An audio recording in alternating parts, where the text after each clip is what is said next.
Good morning, I'm WaywornWyrm, and welcome to my channel. And welcome to the introduction of a new series. Dungeons & Dragons has played a very important role in my life so far. It's been approximately 20 years since I was first introduced to the game in the form of a computer RPG by a tiny, at the time, studio called BioWare. In those about 20 years, I've been a player and a dungeon master for the last 3 editions of the game, as well as playing a little bit in both 2nd and 3rd edition.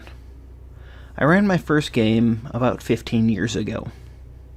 Because of my long association with the game, I watch a lot of videos, generally by dungeon masters, aimed at other dungeon masters, here on YouTube. And I've noticed a bit of a gap in the videos they make. When a person makes videos about the various monsters and enemies in D&D, they tend to do it one of 2 ways. Either they start at the front of the monster manual with the Aarakocra, and then on to the Aboleth, and then Angels, and so on, as they churn through the alphabet. Or they pick their favorite monsters, or the most, or least, well-known monsters, and have a jolly old time jumping around in the monster manual. The problem is, most of these series end, either because they're labeled complete, or any of the other reasons a series on YouTube ends, before they get through the entire book. There are between 600 and 700 videos on the Aarakocra, the first monster in the book, and just shy of 4,000 on the Mind Flayers, one of the more popular monsters in the book.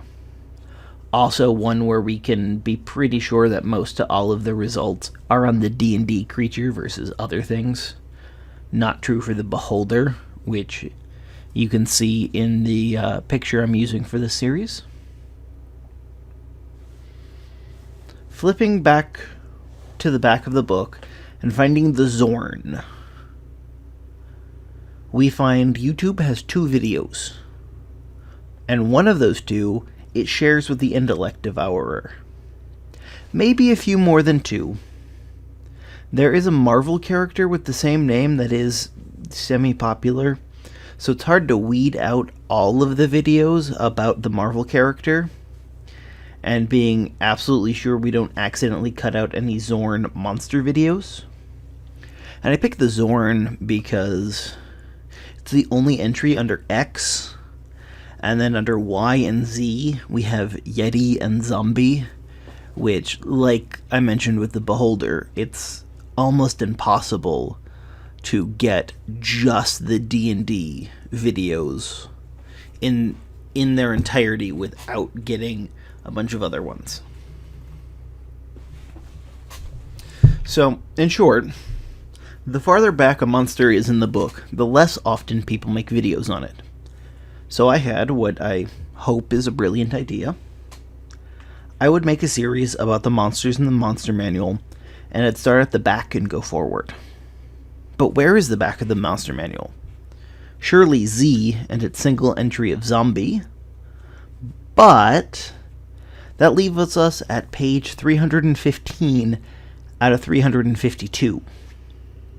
We have an index of 2 pages at the back of the book, which take up pages 351 and 352, so we're left with 35 more pages past the end of Z. And in those 35 pages are Appendix A and Appendix B. So I'll be starting with Appendix B, with its first entry, Acolyte, and then moving forward till I reach the end of Appendix B, at which point I'll go to Appendix A, and then Z, then Y, and so on until we get to Azure, the last entry for A. I'll not do a separate video for each creature. For example, bandits and bandit captains will share a video. However, archmage and assassin will have videos separate from each other. Swarms will probably have a single video where I talk about all of the swarms, and each main entry will have at least 1 video. I probably won't split out the different enemies that fall into a single entry. Hopefully, this will give love to the monsters at the back of the book that they so richly deserve. My goal is to talk a bit about each creature and then how I would use it in the game. Try to analyze it a bit and give a blurb on why you should use that monster. One final note, this will be focused on the 5th edition monster manual and what's contained in there. I might expand to other books such as Volo's Guide to Monsters sometime in the future, but right now I'm just going to focus on the monster manual. I'm not going to do the huge amounts of research that A.J. Pickett does for the Mighty Glue Stick, where he goes through back issues of Dungeon Magazine and finds every single book from every edition. I'm just going to talk about what's in the monster manual and kind of go off from there. So tune in later today when I release The Acolyte.